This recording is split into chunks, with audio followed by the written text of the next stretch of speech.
علاقے سے باہر تک پھیل گیا ہے اور اس نے کئی اشروں سے عالمی سیاست کو بھی متاثر کیا ہے۔ وہ فلسطین کا دردناک مسئلہ ہے۔ اس مسئلے کا خلاصہ یہ ہے کہ ایک آزاد اور واضح تاریخی شناخت رکھنے والا فلسطین نامی ملک 20ویں صدی کی 40 کی دہائی میں برطانیہ کی سرکردگی میں وحشتناک مغربی سازش کے تحت طاقت، اسلحے، قتل عام اور فریب و عیاری کے ذریعے اس کی مالک قوم سے ہڑپ کر ایک ایسی جماعت کو سونپ دیا گیا جس کی اکثریت کو یورپی ممالک سے ہجرت کروا کے لایا گیا تھا۔ یہ سنگین غاصبانہ کارروائی جو شہروں اور قریوں میں نہتے عوام کے قتل عام، ان کے گھر بار سے ہمسایہ ممالک کی جانب ان کی جبری نقل مکانی کے ساتھ انجام پائی، 6 اشروں سے زیادہ کی اس مدت میں انہی مجرمانہ اقدامات کے ساتھ بدستور جاری ہے۔ یہ انسانی معاشرے کا ایک اہم ترین مسئلہ ہے۔ غاصب صہیونی حکومت کے سیاسی و فوجی قائدین نے اس عرصے میں کسی بھی جرم کے ارتکاب سے دریغ نہیں کیا ہے۔ انسانوں کے قتل عام، ان کے گھروں اور کھیتوں کی تباہی، مردوں، عورتوں، حتی بچوں کی گرفتاری اور انہیں دی جانے ایذاؤں ایذاؤں سے لے کر اس قوم کی توہین و تحقیر، صہیونی حکومت کے حرام خوری کے عادی معدے میں اسے نابود کر دینے کی کوششوں اور فلسطین اور ہمسایہ ممالک میں ان کے پناہ گزین کیمپوں پر حملوں تک، جن میں دسیوں لاکھ کی تعداد میں مہاجرین پناہ لیے ہوئے ہیں، کسی بھی مجرمانہ کارروائی سے انہوں نے دریغ نہیں کیا۔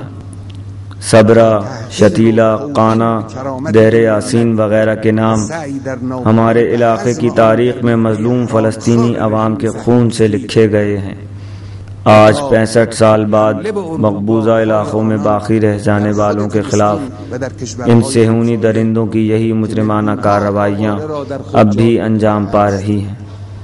وہ پے در پے نئے جرم و شتیلا و قانا و دیر یاسین و امثال اینها با خون مردم مظلوم فلسطین در تاریخ منطقه ما ثبت شده است۔ اکنون نیز پس از 65 سال وہ پے در پے نئے جرائم انجام دے رہے ہیں اور علاقے کو ایک نئے بحران سے دوچار کر رہے ہیں۔ شاید ہی کوئی دن ایسا ہو جب ان نوجوانوں کے قتل ہونے، زخمی ہونے اور گرفتار ہو جانے کی خبریں نہ آتی ہوں جو دفاع وطن میں اور اپنے وقار کی بازیابی کے لیے اٹھ کھڑے ہوئے ہیں اور اپنے گھروں اور کھیتوں کی نابودی پر صدائے احتجاج بلند کر رہے ہیں۔ زندانی کردن جوانهایی مخابره نشود که به دفاع از وطن و کرامت خود برخاسته و به ویرانگری مزارع و خانه‌های خود اعتراض کرده‌اند۔ صہیونی حکومت جس نے تباہ کن جنگوں کی آگ بھڑکا کر انسانوں کا قتل عام کر کے عرب علاقوں کو ہڑپ کر اور علاقائی و عالمی سطح پر ریاستی دہشت گردی کا بازار گرم کر کے دسیوں سال سے قتل و جنگ اور شرپسندی کی آگ بھڑکا رکھی ہے، فلسطینی قوم کو جس نے اپنے حقوق کی بازیابی کے لیے قیام کیا ہے اور جد و جہد کر رہی ہے، دہشت گرد قرار دیتی ہے۔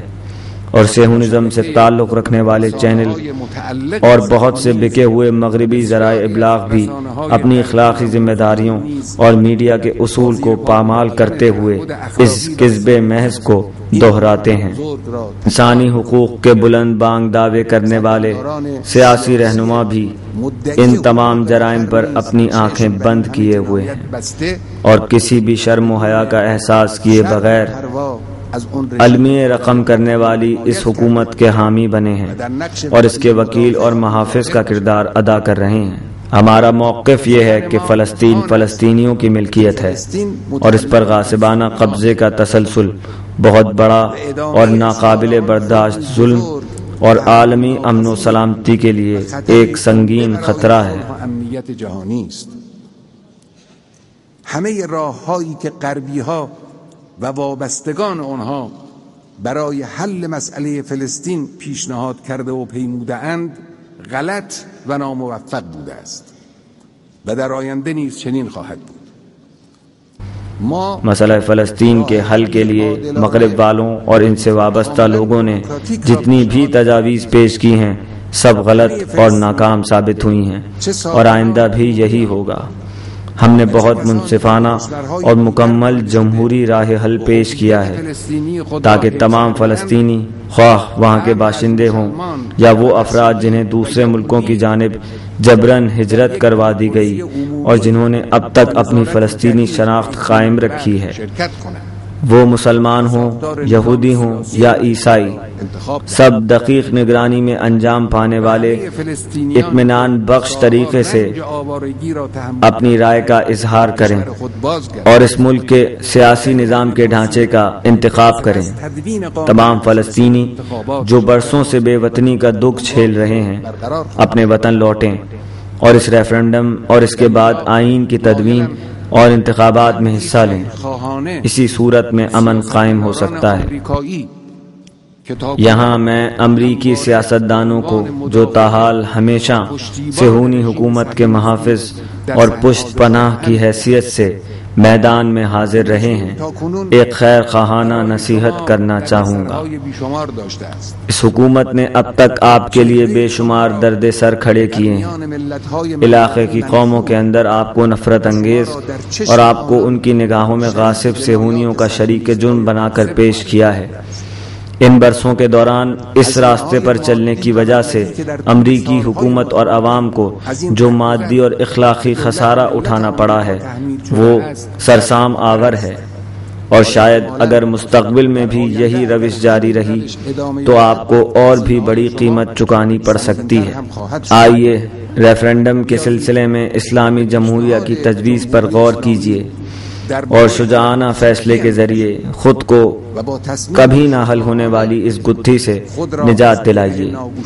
یقیناً علاقے کے عوام اور روئے زمین کے تمام آزاد فکر انسان اس اقدام کا خیر مقدم کریں گے۔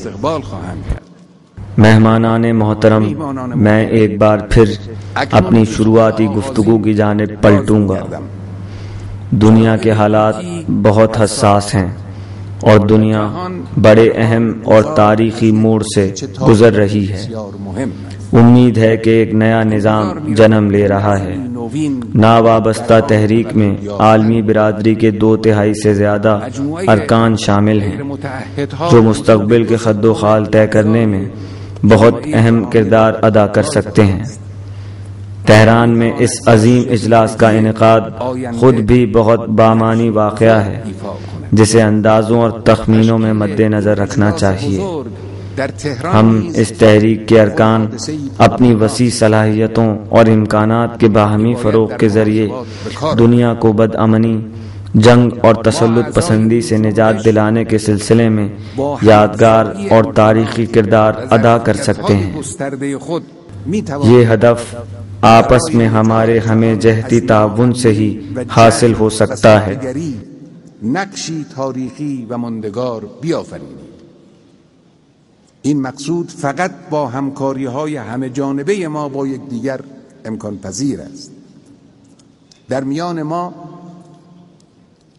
ہمارے درمیان انتہائی دولت مند ممالک اور گہرا عالمی اثر و رسوخ رکھنے والے ممالک کی تعداد کم نہیں ہے۔ اقتصادی اور میڈیا کے میدان میں تعاون اور آگے لے جانے اور بلندیوں پر پہنچانے والے تجربات کے تبادلے کی صورت میں مشکلات کا حل یقینی طور پر ممکن ہو جائے گا۔ ہمیں چاہیے کہ اپنے عزم و ارادے کو مستحکم کریں، اہداف کے تئیں وفادار رہیں، توسیع پسند طاقتوں کے غیظ و غضب سے نہ ڈریں اور ان کی مسکراہٹوں کے جھانسے میں نہ آئیں۔ ارادہ الہی اور قوانین خلقت کو اپنا پشت پناہ سمجھیں۔ 2 عشروں قبل کمیونسٹ محاذ کی شکست اور موجودہ دور میں مغرب کی نام نہاد لبرل ڈیموکریسی کی پالیسیوں کی شکست کو، جس کے آثار یورپی ممالک اور امریکہ کی سڑکوں پر اور ان ممالک کی معیشتوں کو درپیش ناقابل حل مشکلات کی صورت میں سب کے سامنے ہے، عبرت کی نظر سے دیکھیں۔ اور آخری بات یہ کہ شمالی افریقہ میں امریکہ پر منحصر اور صہیونی حکومت کے مددگار آمروں کی سرنگونی اور علاقے کے ملکوں میں پھیلی اسلامی بیداری کو ہمیں بہت بڑا موقع سمجھنا چاہیے۔ ہم عالمی نظم و نسق میں ناوابستہ تحریک کے سیاسی کردار کو فروغ دینے کے بارے میں غور کر سکتے ہیں۔ اس انتظامی سسٹم میں تبدیلی لانے کے لیے ایک تاریخی دستاویز کی تدوین اور اس کے اجرا کے وسائل فراہم کر سکتے ہیں، اور ہم مؤثر اقتصادی تعاون کی جانب پیش قدمی کی منصوبہ بندی اور اپنے درمیان ثقافتی رابطوں کے نمونوں کا تعین کر سکتے ہیں۔ ایک فعال اور باہدف سیکریٹریٹ کی تشکیل ان اہداف کے حصول میں بہت مؤثر اور مددگار ہو سکتی ہے۔ میں آپ سب کا شکر گزار ہوں۔